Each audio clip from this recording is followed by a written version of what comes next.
professor Matheus Pedro. Eu sou um dos professores do nosso projeto recente, Pega Visão, e hoje nós vamos falar sobre duas questões de provas anteriores da Escola de Aprendiz de Marinheiro, da disciplina de Ciências, ok? Sem mais delongas, porque aqui com a gente, questão dada, questão resolvida, tá? Vamos para a questão de número 1. Vamos efetuar a leitura. O estudante realiza a seguinte experiência. Durante um dia em que a temperatura ambiente é de 30 graus Celsius, retira uma caçamba de gelo e a coloca sobre um balcão. Após determinado tempo, o gelo derreterá completamente. Se ele, após isso, pegar a porção de água resultante em estado líquido e a colocar em uma panela sobre a chama de um fogão, a água irá vaporizar completamente, passando assim pelos três possíveis estados físicos da matéria. A respeito do estado de agregação das moléculas nos estados físicos da matéria, é correto afirmar que as moléculas, letra A, estão pouco agregadas apenas no estado sólido, letra B, estão bastante agregadas em todos os estados físicos, letra C, possuem estado de agregação intermediário apenas no estado líquido, letra D, estão bastante agregadas apenas no estado de vapor, letra E, estão pouco agregadas em todos os estados. Pessoal, é bem simples a gente entender o que a questão está pedindo da gente. Vamos seguir para o próximo slide, que eu vou dar para vocês alguns conceitos para que vocês consigam entender com maior clareza o que ele quer dizer com agregação das moléculas. Vamos prosseguir. As moléculas, pessoal, da água de maneira geral, é fácil a gente entender que elas são moléculas polarizadas. Professor, por que polarizadas? O átomo de oxigênio, quando ele faz uma ligação com o de hidrogênio, o par eletrônico compartilhado, ele fica mais próximo do átomo de oxigênio do que do hidrogênio. Professor, por quê? Lembra da propriedade da eletronegatividade. O elemento oxigênio, na tabela periódica, vocês devem lembrar que ele fica lá na diagonal direita, bem próximo dos nossos gases nobres, e ele é um elemento pequeno, ele tem poucos prótons no núcleo dele, tá? Então, o que a gente pode afirmar com isso? Pensar a respeito. Na medida que a gente tem uma molécula de água, o nosso oxigênio, ele é o polo negativo dessa molécula. E os dois átomos de hidrogênio é o polo positivo dessa molécula. Nos nossos três estados físicos, para a nossa água e para a matéria de uma maneira geral, o estado sólido, líquido e gasoso, o que tem? O que tem de diferença nisso? As moléculas, elas se atraem pelo quê? Professor, pelo quê? Atração eletrostática, pessoal. Tá? Ou seja, é o polo negativo do oxigênio que atrai a outra molécula vizinha, o polo positivo de hidrogênio de outro. Vamos seguir para o próximo slide, que vocês vão conseguir entender isso com uma facilidade maior. Aqui, pessoal, olha para essa figura que está bem aqui embaixo da tela, ok? Aqui, a bolinha vermelha, ela simboliza o átomo de oxigênio e as azuis, o átomo de hidrogênio. O que acontece? No nosso estado sólido, as moléculas de água, elas estão bem próximas umas das outras. Elas se movimentam pouco, elas estão bem grudadinhas umas das outras.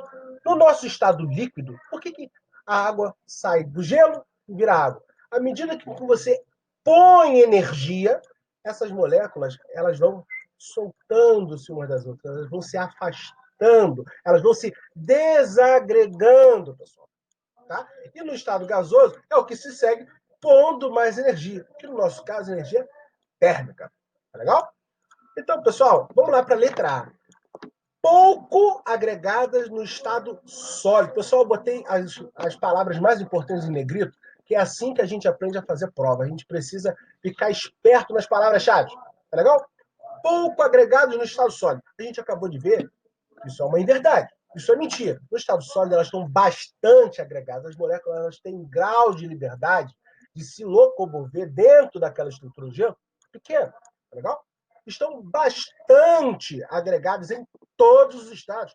É uma mentira, pessoal. No estado vapor, as moléculas estão distantes umas das outras.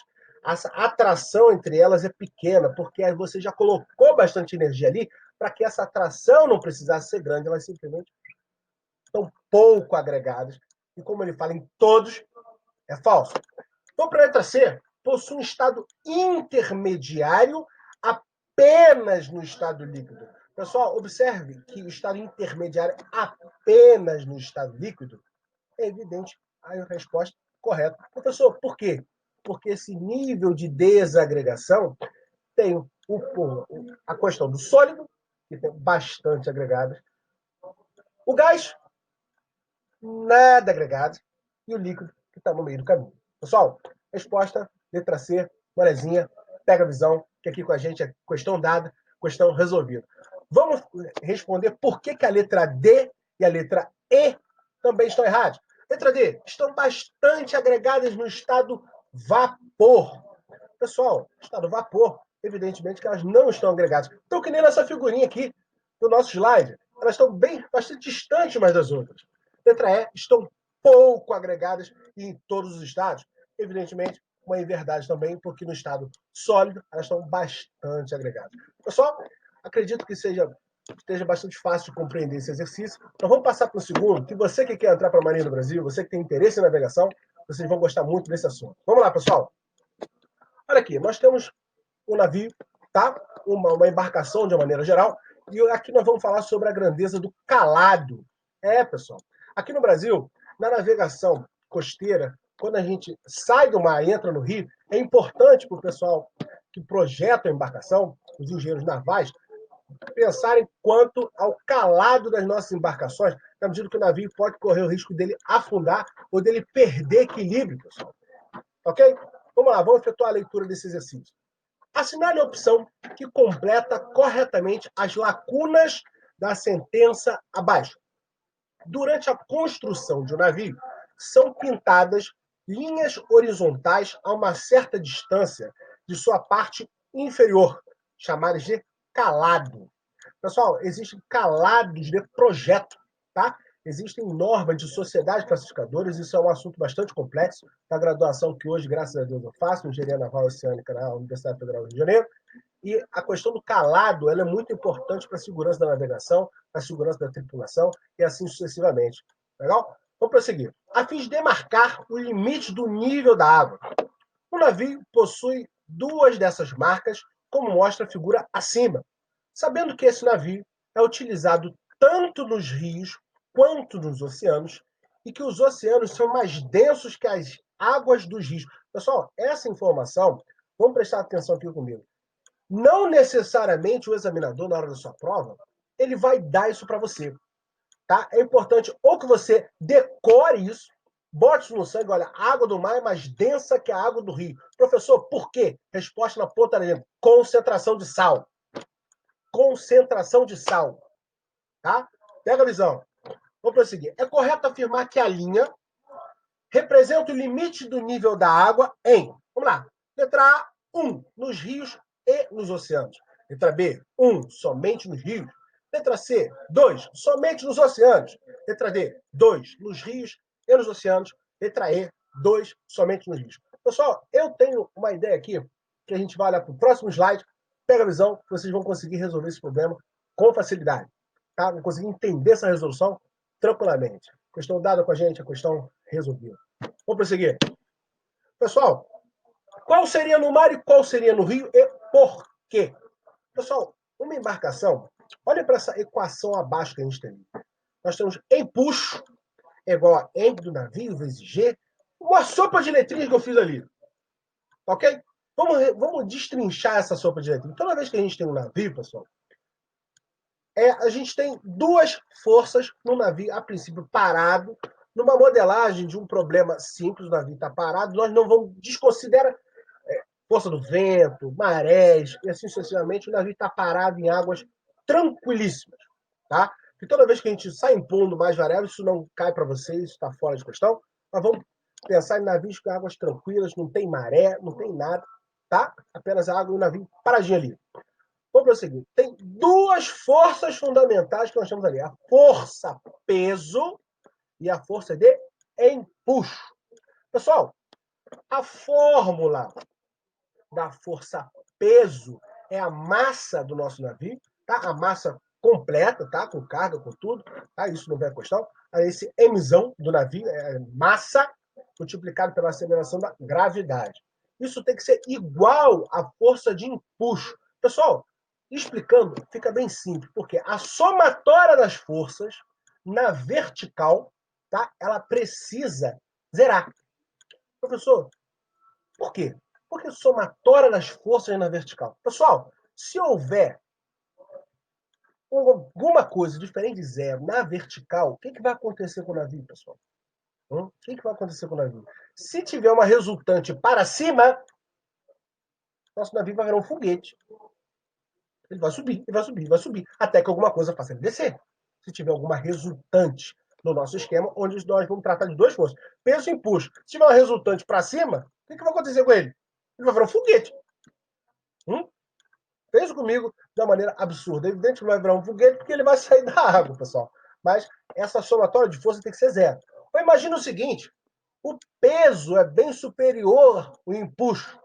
Você carregou demais o nosso navio. Pessoal, ele vai virar um submarino.